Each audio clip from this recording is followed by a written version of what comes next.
코로나와 함께 우리에게 찾아온 여러 가지 기대하지 않았던 현실적인 문제점들이 있습니다.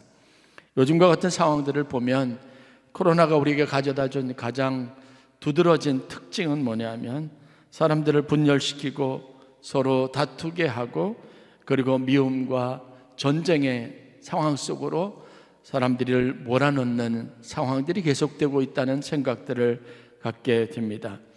요즘 우리가 매스컴을 보면 싸움과 다툼, 분열, 전쟁과 관련된 굉장히 많은 커버 스토리를 접하게 됩니다. 온통 이것으로 도배되어져 있습니다. 이스라엘과 하마스 사이에 우리가 일어난 전쟁이 진정되고 평화가 이루어지기를 원했는데 그것과는 전혀 다른 방향으로 이제 이스라엘과 헤즈볼라라고 하는 레바논에 속해 있는 무장단체와의 전쟁으로 이게 확산 일로에 있습니다. 그리고 후티 반군이나 이란을 중심으로 한 중동의 여러 세력들과 이스라엘이 전쟁을 벌이는 양상으로 발전되고 있습니다. 러시아와 우크라이나 전쟁은 3년을 이어가고 있습니다. 이것도 진정될 기미를 보이지 않고 있습니다. 경쟁적으로 훨씬 더 상대국에 큰 타격을 주기 위해서 더 파괴력 큰 무기들이 도입이 되고 있는 상황입니다. 남과 북의 상황도 그 어느 때보다도 갈등의 국면 가운데 있습니다. 그렇다고 국내 정치 상황이 좋은 것도 아닙니다. 지금 대한민국은 정치적으로 전쟁 중입니다. 사람들의 마음이 나누어져 있고 서로를 적대하는 마음을 풀지 못하고 우리가 같은 국민이라고 하는 기본적인 인식과 소양도 이제는 다 잃어버리고 각각 다른 생각과 뜻을 가진 사람들이 분열되고 진영을 나누어서 싸워가고 있습니다. 그것이 지금 우리가 보는 정치적인 현실입니다. 전쟁은 국외에서 국내에서 심지어는 우리의 내적인 내면의 세계에서도 지금 계속되고 있습니다. 평화가 깨어진 시대, 좀처럼 평안을 누리길 원하지만 그럴 수 없는 시대를 살아가고 있습니다. 그로 인해서 불안하고 그것으로 받는 스트레스가 상당합니다. 분명한 것은 평화가 깨어지면 평안을 잃어버리게 되어져 있습니다. 모든 사람들이 한결같이 마음속 깊은 곳에서 평화를 추구하고 평안을 누리기를 원하지만 현실은 그렇지 않습니다. 매일매일 우리는 평안하기를 원하지만 세상이 그렇지 않습니다. 과연 우리가 어떻게 이런 시대를 살아야 하고 우리가 추구하는 평화는 과연 우리가 결코 소유할 수도 얻을 수도 없는 것인가 라는 질문을 던지게 됩니다. 이런 현 상황들을 바라보면서 제가 10월달 목회 계획과 설교 계획을 쭉 작성하면서 영성 시리즈 설교를 해야겠다는 마음을 먹었습니다. 우리가 믿는 사람이라면 어떠한 마음가짐과 생각을 가지고 태도를 가지고 우리의 삶을 바라보고 또 이 삶의 현상들 속에서 우리가 무엇을 해야 할까를 생각해 보겠다는 겁니다. 영성이라고 하는 말이 무엇인지 좀 먼저 생각해 볼 필요가 있습니다. 영성은 기독교인이라면 가져야 할 어떤 신적인 특징들이나 성향을 말합니다. 다시 말해서 하나님이 가지고 있는 보편적인 특징, 그분의 성향, 그분이 가지고 있는 인격, 품성 이런 것들을 말합니다. 사람들에게 있는 것이 아니라 하나님에게서 발견할 수 있는 특별한 점들을 우리가 영성이라고 할 수 있는 겁니다. 제가 국어사전을 찾아보니까 영성이란 말은 신령한 품성과 성질이라고 그렇게 되어져 있더라고요. 쉽게 말하면 우리 믿는 사람들은 하나님이 가지고 있는 그러한 성향을 가지고 그런 품성을 지녀야 한다는 의미를 가지고 있는 겁니다. 그렇다면 여러분의 마음속에 하나님의 이런 보편적인 성향들, 품성, 기질 이런 것들이 얼마나 잘 자리 잡고 있는지 살펴보아야 합니다.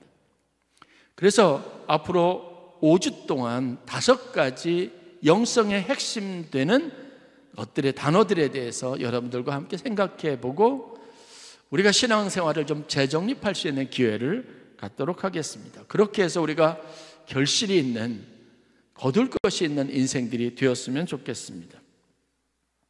오늘 본문에 보면 바울이 몇 가지 신앙생활의 권면들이 나와 있는데 그 중에 하나님이 주실 평강의 축복에 대한 언급이 나옵니다. 모든 지각에 뛰어난 하나님의 평강이 그리스도 예수 안에서 너희 마음과 생각을 지킬 것이다 라는 말씀입니다. 모든 지각과 감각 위에, 그 위에서 뛰어나 보이는 하나님의 가지고 계신 평강이 우리의 마음과 생각을 지켜주시기를 바울이 기도하고 있는 겁니다.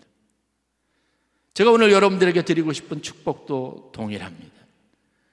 세상에 존재하는 가장 뛰어난 감각, 능력, 그리고 하나님의 거룩하신 은총이 여러분의 마음과 생각을 평강으로 인도하실 수 있기를 간절히 축원합니다.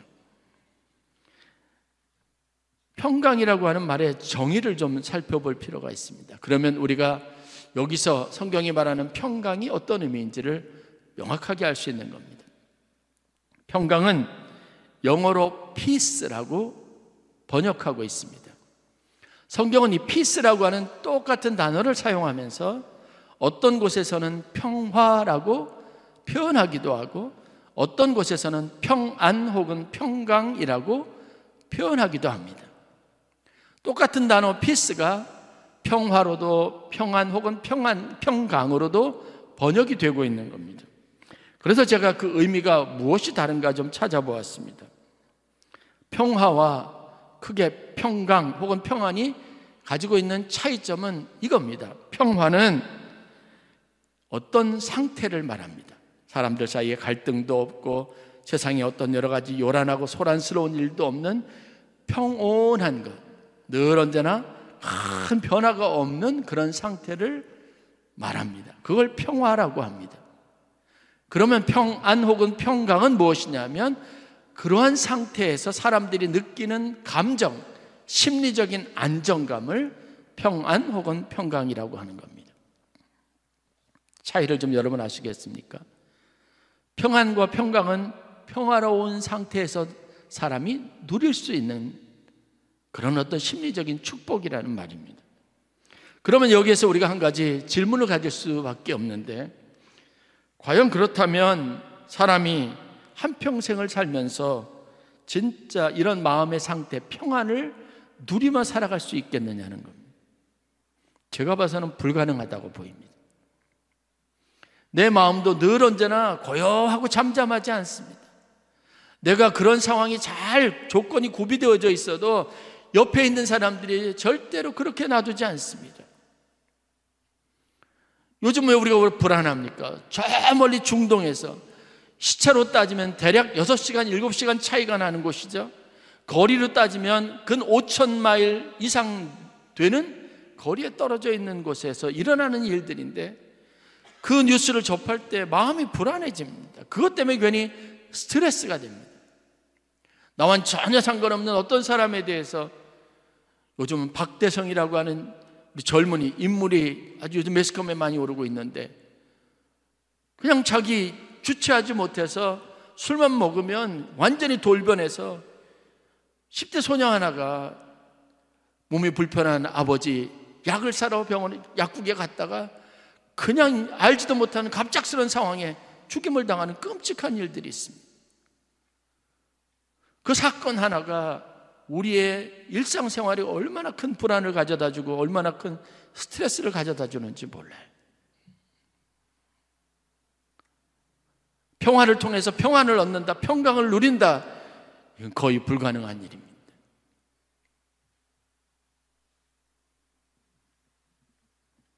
그렇다고 여러분, 평강이라는 것이, 평안이라는 것이 사람이 전혀 누릴 수 없는 불가능한 것은 아닙니다.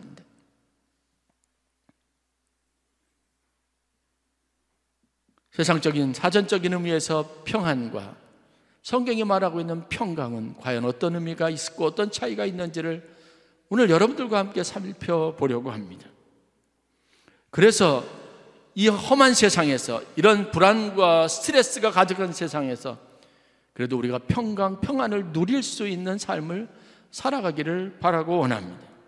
성경에는 평강을 누리는 것은 하나님의 간절한 소원이고 우리에게 주신 약속이라고 기록이 되어져 있습니다. 민수기 6장 24절부터 26절의 말씀을 보면 하나님이 모세를 통해서 아론과 그의 아들들에게 축복권을 주십니다. 제사장으로서의 축복할 수 있는 권리를 주시는 겁니다. 그 아들들에게, 이스라엘 자손들 만나는 사람들에게 항상 이렇게 축복하라고 가르쳐 주었습니다. 여호와는 내게 복을 주시고 너를 지키시기를 원하며, 여호와는 그의 얼굴을 내게 비추사 은혜 베푸시기를 원하며, 여호와는 그 얼굴을 내게로 향하여 드사 평강 주시기를 원하노라라고 축복하라는 겁니다. 만나는 사람이 있으면 그 사람에게 처음으로 이렇게 이야기하는 겁니다. 하나님은 내게 복을 주시기를 원하셔. 하나님은 너를 지키시기를 원하셔. 하나님은 그분의 밝은 얼굴, 영광의 얼굴을 너를 향해서 비추어서 내가 어둠 가운데 있지 않고 늘 평안하기를 원하신다고 말해주라는 겁니다. 하나님이 너희를 향한 생각이 무엇인지를 적극적으로 그들에게 선포하라고 말씀하신 겁니다. 믿음 있는 사람이라면, 믿음의 기초가 있는 사람이라면 당연히 믿지 않는 사람들, 하나님에 대해서 아는 사람이든 알지 못하는 사람에게 하나님은 너에게 이런 생각을 가지고 이런 계획을 가지고 계시다고 말해야 한다는 겁니다. 여러분들은 과연 어떻게 하십니까? 여러분들에게 하나님이 주신 축복은 아론과 그의 아들들에게 주신 축복과 별반 다르지 않습니다. 근심하고 낙심하는 사람이 있다면 너무 걱정하지 말라고 해야죠. 하나님은 너에게 복을 주시기를 원하시고 어떤 상황 속에서 너를 지키시기를 원한다고 말해야 되지 않겠습니까? 하나님은 너에게 은혜와 평강 주시기를 원한다고 이야기해야 될 사명이 우리 가운데 있다는 겁니다. 그게 하나님이 우리에게 주신 축복의 메시지입니다. 사도 바울도 성도들을 위해서 기도하고 그들에게 편지할 때마다 평강의 하나님이 친히 너희를 온전히 거룩하게 하시고 너희의 온 영과 혼과 몸이 우리 주 예수 그리스도 강림하실 때 흠없게 보존되기를 원하신다고 그들을 축복했습니다. 평강은 하나님이 주시는 축복입니다. 평강은 우리에게 하나님께서 이루고자 하시는 삶의 현실이고 축복입니다. 하나님을 믿는 모든 사람들이 이 평안을 누리길 원하신다는 겁니다. 중요한 것은 평화롭지 않은 세상에서 우리가 어떻게 하나님이 원하는, 주시길 원하시는 이 평강을 누릴 수 있겠느냐는 과제를 해결하는 겁니다. 이와 관련된 내용을 오늘 살펴보고자 합니다. 성경은 이게 불가능한 일이 아니라는 사실들을 분명하게 우리에게 가르쳐 줍니다. 성경에 보면 우리가 보기에도 한 평범한 인간으로서 완벽한 평강을 누리고 평안을 누렸던 한 인물을 소개하고 있습니다. 그 사람은 바로 다윗입니다. 다윗은 마음의 완전한 평화를 누린 사람입니다. 그는 결코 녹록지 않은 상황 가운데, 굉장히 인생이 힘들고 고단한 상황 가운데 있었음에도 불구하고 누구보다도 이런 평안을 누렸던 사람이라고 소개되어져 있습니다. 인생의 가장 황금기 20대, 30대 그는 도망자로 살았습니다. 자기 꿈을 가지고 무엇인가 인생의 성공의 기반을 마련하기 위해서 그가 노력하고 있었던 모든 기반들을 하나님이 어느 순간에 다 무너뜨려 버렸습니다. 그가 젊은 시절 그가 가지고 있는 열정으로 해야 될 일은 한 가지, 자기를 죽이려는 사울왕을 피해서 도망다니고 목숨을 부지하는 일이었습니다. 얼마나 피곤한 인생이겠어요. 그런데 성경에 나와 있는 도망자로서의 다윗은 그런 초조함이나 불안감을 좀처럼 내비치지 않았습니다. 시편 131편 1절 2절에 그리고 시편 62편 1절 2절에 다윗이 평안을 누리고 하나님이 주신 은총 안에서 살아갈 수 있었던 비결을 이렇게 고백하고 있습니다. 시편 131편 1절과 2절 말씀. 여호와여, 내 마음이 교만하지 아니하고 내 눈이 오만하지 아니하오며 내가 큰 일과 감당하지 못할 놀라운 일을 하려고 힘쓰지 아니하나이다. 그러니까 하나님께 이렇게 기도하는 겁니다. 하나님, 내 마음이 너무 높아져서 내가 무엇인가를 큰 일을 성취하려고, 그리고 내가 감당할 수도 없는 어떤 일에 도전하려고 내가 하지 않습니다. 그렇게 말하면서 이어지는 고백입니다. 실로 내가 내 영혼으로 고요하고 평온하게 하기를 젖된 아이가 그의 어머니 품에 있음 같게 하였나니 내 영혼이 젖된 아이와 같도다 라고 기록하고 있습니다. 이 이야기는 뭐냐면, 너무 많은 욕심을 가지고 열정을 가지고 자기가 안에 있는 그 열정을 성취하고 이루기 위해서 애쓴 게 아니라는 겁니다. 자기가 가지고 있는 한 가지 목표는 내 영혼으로 고요하고 평온하게 하기를 위해서 하나님 앞에 기도하고 애쓴다는 겁니다. 그러면서 그가 바랬던 마음의 소원은 뭐냐면, 마치 젖된 아이가 어머니 품 안에 있는 것과 같은 그런 평안한 상태를 애쓰고 힘썼다는 겁니다. 그랬더니 내 영혼이 젖된 아이와 같았도다라고 고백하고 있습니다. 다투려고 하지 않았습니다. 성취하려고 애쓰지 않았습니다. 더 많은 것을 얻으려고도 하지 않았습니다. 내가 지금 이 상황에서 싸워야 된다는 전의를 불태우지도 않았습니다. 그의 마음속에 도망자로 살았던 불안정한 삶 속에서 위협 속에 있었던 그의 인생의 한 가지 소원은 마치 젖을 땐 아이가 어머니 품 안에서 평안하고 고요한 것처럼 그런 영혼이 평안하고 고요하기를 원했다는 겁니다. 시편 62편 1절 2절 말씀입니다. 나의 영혼이 잠잠히 하나님만 바라며 나의 구원이 그에게서 나오는도다. 오직 그만이 나의 반석이시여 나의 구원이시니 내가 크게 흔들리지 아니하리로다. 다윗이 가지고 있었던 비결이 뭔지 아십니까? 그는 어떤 상황 가운데 있었던, 그것이 압돌람 굴이든 아니면 십광야에서 도망을 다니는 것이든, 그가 어떤 상황 가운데 있어도 어린아이, 젖된 어린아이가 어머니 품에 안겨 있는 것과 같은 마음을 유지하기 위해서 애썼습니다. 그가 다른 곳에 소망을 두지 아니하고 조용히 침묵하면서 하나님만 바라보려고 애를 쓰고 노력했습니다. 그랬을 때 다윗의 인생에 찾아온 것이 무엇인 줄 아십니까? 바로 평강입니다. 여러분들이 아는 것처럼 다윗은 사울이 자기를 죽이려고 여러 번 시도했습니다. 하나님께서는 그에게 결정적인 기회를 2번이나 주셨습니다. 그래서 한 번은 우연히 찾아온 기회, 또 한 번은 적진 깊숙이 들어가서 자기 몇 사람 군사를 이끌고 사울을 죽이기 위해서 들어갔던 적이 있습니다. 자기를 죽이는 원수, 그 목숨을 끊어놔야 자기 인생에 평안이 있을 겁니다. 모든 상황이 정리가 되고 고요하고 요동치지 않고 큰 파도도 물결도 더 이상 자신의 인생에 폭풍처럼 밀어닥치지 않을 겁니다. 기회가 왔습니다. 그런데 여러분, 다윗은 그러한 상황 속에서 원수 같지 않았습니다. 평화를 이루기 위해서 자기가 가지고 있는 힘을 사용하지 않았습니다. 하나님의 말씀에 순종하고 하나님이 주신 평안을 붙잡았습니다.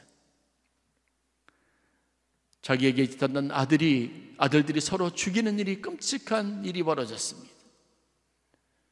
자기가 사랑하는 아들이 복수심을 키워서 자기의 사랑하는 부하들과 결탁해서 반란을 일으켰던 적도 있습니다. 그 소식을 듣고 황급히 도망가던 다윗의 이야기가 사무엘하에 기록이 되어져 있습니다. 도망가는 길에 시므이라고 하는 사람이 나타납니다. 그리고 그에게, 다윗과 그 일행에게 저주를 쏟아붓습니다. 시므이의 저주를 들었던 다윗의 신하들이 시므이를 당장 끌어서 붙들어 와서 죽이자고 했습니다. 저에게 더 이상 당신을 저주하지 못하게 해야 한다고 했습니다. 그런데 여러분, 다윗이 어떻게 보였는지 아십니까? 놔두어라, 저의 입을 통해서 하나님이 내게 말씀하신다라고 여겼다고. 시므이를 해롭게 하지 않았습니다. 어떤 상황 속에서도 흔들리지 아니하고 고통과 어려움 속에서도 여러분 요동치지 않았던 다윗이 가지고 있었던 이 평안함은 무엇으로부터 온 것일까요?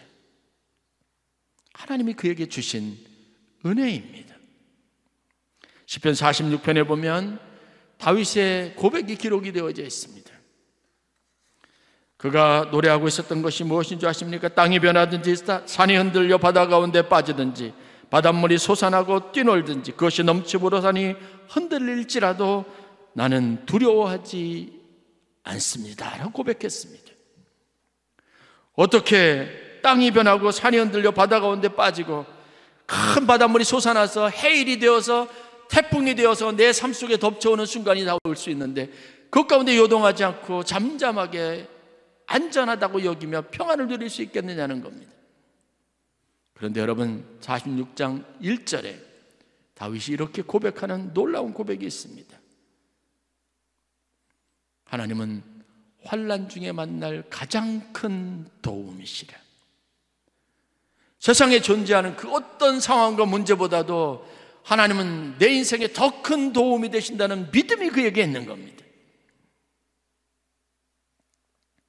그래서 성경은 모든 지각에 뛰어난 하나님의 평강이라고 표현합니다. 평강은 우리가 감정적으로 정서적으로 얻을 수 있는 게 아니고 상황의 통제를 통해서 우리가 누릴 수 있는 편안함이 아닙니다. 평강은 하나님의 선물인 줄 믿으시기를 주의 이름으로 간절히 축원합니다. 영적 힘이 있어야 합니다. 다윗이 자기의 명령을 따르지 않고 자기를 돌로 쳐 죽이려고 했던 그런 위급한 순간이 있었습니다. 시글락에서 자기의 가족들이 다 아말렉 사람들에게 포로로 잡혀갔던 순간에 자기를 따르던 600명의 군인이 그들이 가지고 있던 칼과 창과 돌을 들어서 자기를 죽이려고 했던 적이 있습니다. 여러분 같으면 어떻게 하겠습니까? 도망가야죠. 생명이 위급하게 됐으니까. 자기의 명령에 따르지 않는 부하들에게 여러분 무엇을 하시겠습니까? 다윗이 이런 상황 속에서 가장 먼저 한 일을 성경은 무엇이라고 기록하냐면 그는 사람들을 만류하고 제사장 아히멜렉을 시켜서 에봇을 가져오라고 말합니다. 그리고 하나님 앞에 기도한 겁니다. 우리가 그토록 원하는 마음의 평강은, 삶의 평화는 하나님이 주시는 선물이라는 분명한 사실을 우리가 다시 한번 깊이 있게 묵상할 수 있어야 합니다. 이거는 교회니까, 이거는 성경이니까, 목사님이니까 그렇게 말할 수 있다고 여러분 단순히 그렇게 쉽게 생각하지 마십시오. 여러분들이 평생의 소원처럼 하나님 앞에 간절한 바람을 가지고 그 평강을 누리기를 원한다면 이 원리를 철저하게 깨달아야 합니다. 세상은 이 평화를 줄 수 없습니다. 하나님만이 줄 수 있습니다. 그래서 평강의 하나님이 친히 너희를 이라고 고백하고 모든 지각에 뛰어난 하나님의 평강이 너희의 마음과 생각을 지킨다고 선언하고 있습니다. 그래서 다윗은 옳은 행동을 했습니다. 너무 많은 것에 마음이 분주하기보다 그는 스스로 젖된 아기와 같아지기를 원했습니다. 어머니 품 안에 있는 아기가 되려고 하는 철저한 묵상을 가지고 있었습니다. 말을 맞이하지 않았습니다. 이곳저곳 찾아가 사람들의 마음을 두드리지도 않았습니다. 원망을 쏟아놓지도 않았습니다. 침묵하며 잠잠히 하나님을 기다렸습니다. 하나님을 바랐습니다. 그 이후에 그에게 찾아온 것이 평안이고 크게 흔들리지 않는 평안을 유지할 수 있었다는 사실이 오늘 우리가 주의 깊게 묵상해야 될 사실입니다. 하나님의 평강이 무엇입니까? 쉽게 말하면 이거죠. 어떤 상황을 대할 때 그 상황을 대하는 태도, 마음이 하나님의 마음으로라야 한다는 겁니다. 우리는 그것을 평강이라고 말합니다. 여러분, 하나님께서 우주 만물을 만드셨습니다. 사람도 하나님이 만드셨습니다. 사람이 무엇을 하든 하나님의 시각에서 그거는 여러분 위협이 아닙니다. 안타까운 거죠. 긍휼히 여길 만한 사실입니다. 자연재해가 하나님에겐 공포가 아닙니다. 그렇게 망가진 세상을 보는 하나님의 탄식하는 마음, 안타까운 마음이 하나님의 시각에서 보는 모든 우리가 느끼는 위협입니다. 여러분을 괴롭게 하는 여러분의 대적과 원수, 그 원수들이 여러분의 생명을 취하려고 애를 쓰고 혈안이 되어져 있지만 그것을 바라보는 다윗의 마음은 하나님의 마음과 일치되어져 있었습니다. 그래서 무엇을 보았습니까? 사울을 원수라고 여기지 않고 그의 인생에 불쌍한 것을 보았습니다. 긍휼히 여기는 마음을 가질 수 있었던 겁니다. 그래서 빌립보서 오늘 읽었던 4장 이 말씀의 핵심은 그겁니다. 모든 지각에 뛰어난 하나님의 평강이 그리스도 예수 안에서 우리 마음과 생각을 지키는 것이 우리가 누릴 수 있는 평강의 유일한 방법입니다. 평강은 그래서 영적인 축복입니다. 하나님의 성품을 가질 때, 하나님의 마음으로 우리의 마음이 대치될 때, 하나님의 생각처럼 우리의 생각이 동일해질 때 여러분 우리가 누릴 수 있는 축복이 평강입니다. 저는 중학교 때 은혜를 받았습니다. 제 기억에 중학교 3학년 때 성령 체험, 은혜 체험이라는 것을 처음 해봤습니다. 그때 마음은 지금도 표현하면 하늘을 날아갈 것 같았습니다. 내가 누구인지, 내가 가지고 있는 고민이 무엇인지, 10대 소년의 우울함이 무엇인지 하나도 생각나지 않았습니다.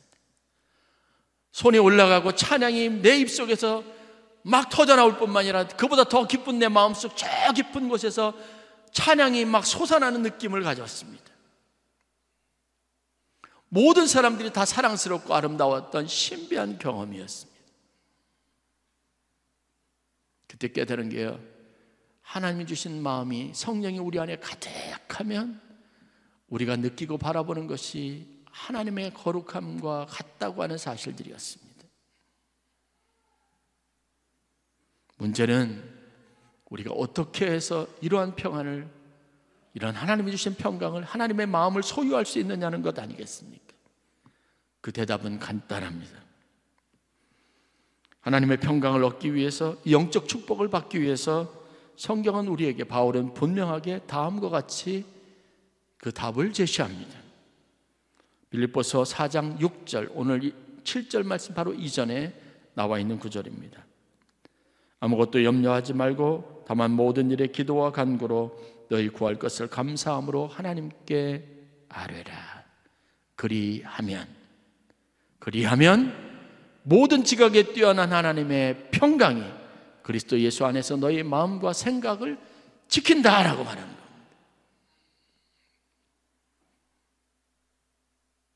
목사의 근심은 성도의 수만큼 많다고 하는 이야기가 있습니다. 제가 목사답다면, 성실하다면 여러분들의 삶에 있는 문제들 하나하나가 곧 저의 문제인 겁니다. 그렇다면 여러분, 상대적으로 비교해 보면 여러분들 한 사람보다 제가 마음의 여유를 가지고 평안해야 될 이유가 더 적은 사람입니다. 수없이 많은 여러분의 문제가 제 문제인 것처럼 느껴지는 마음과 상황 속에서도 제가 평안할 수 있는 것은, 제가 여유로울 수 있는 것은, 기도할 수 있는 것은 여러분 하나님이 주신 믿음 때문입니다. 이 믿음은 어디서부터 생기는 줄 아십니까? 제 기도 시간에 하나님이 주신 힘을 통해서, 능력을 통해서 얻어지는 겁니다. 수도 없이 경험하지만 여러분이, 그래서 반드시 여러분들을 기도의 자리로 초청하고 싶은 제 마음의 간절함을 가지고 여러분들에게 다시 말씀드리는 것은, 여러분 기도의 자리로 나오십시오. 여러분 그렇지 않습니까? 하나님이 주시는 평강이 우리가 누릴 평강이라면, 이것을 얻기를 원한다면 기도해야 되지 않습니까? 아무것도 염려하지 말고 오직 모든 일에 기도와 간구함으로 하나님 앞에 감사함으로 나가라고 말하지 않습니까? 그리하면 모든 지각에 뛰어난 하나님의 평강이 우리의 마음과 생각을 지킨다고 하지 않습니까? 그렇다면 이것을 얻기를 원한다면 기도해야 되지 않습니까? 10월 4일 날 저희 교회 새 공주가 새로 찾아왔습니다. 선물과 같이 찾아왔어요. 다 원래 출산 예정일이 달랐습니다.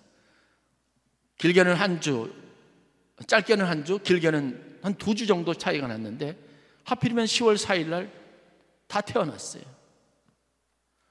한 아기는 원래 2주 전에 급하게 수술을 해서 하혈이 기가 있어가지고 수술을 해야 되는 상황 가운데 있습니다. 병원에 갑자기 응급실로 가지고 겁이 나니까 제가 한참 저희 아내랑 둘이 산보하고 있는데 밤에 걷고 있는데 전화가 왔어요. 잠깐 멈추어서 기도해 줬습니다. 아니면 내일 갑자기 수술을 해야 된다는 거예요. 예정일을 2주나 한 열흘 정도 앞당기고요. 또 한 산모는 그거보다 더 일찍 한 달 정도 먼저 출산을 해야 되는지 모른다는 거예요. 상황이 안 좋았습니다. 굉장히 나빴습니다. 기도해 달래요. 기도해 줬습니다. 한 산모는 원래 10월 20일 정도가 출산일이에요. 그런데 마지막 정기 점검을 갔다가 갑자기 출산의 기미가 보이는 거예요. 그래서 그날 바로 출산을 한 겁니다. 여러분, 이런 상황이면 우리가 할 수 있는 일이 어디 있겠어요? 이런 상황에서 여러분 마음의 평안을 얻을 수 있겠습니까?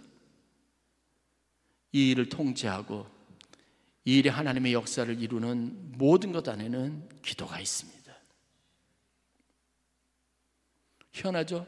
목사님이 기도해 줬더니 아이가 안정을 찾았대요. 왜죠? 기도를 듣는 건 산모니까요.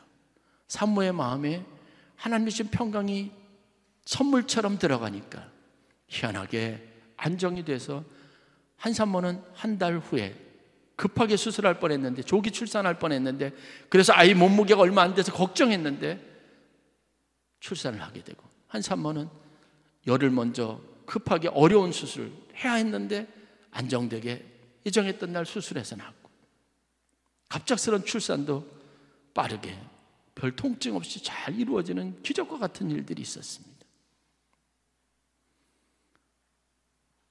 평안은 모든 것이 안정된 기반이라고 말한다면, 평안과 평강은 하나님이 주신 전적인 선물입니다. 여러분이 평안하기를 원하신다면 기도의 무릎을 꿇으시고 하나님 앞에 나아가시기를 주의 이름으로 간절히 축원합니다. 하나님이 우리의 마음과 생각을 지키셔야 돼요. 내 마음이 아니라 하나님의 마음으로 가득 차야 하는 겁니다. 이제 출산을 앞두고 있는 산모들이 아직 저희 교회에 2이 더 있습니다. 하나님께서 우리에게 주신 축복 아니겠습니까? 저희 교회에 이제 아기가 이렇게 많아질 줄은 저도 생각을 못했는데,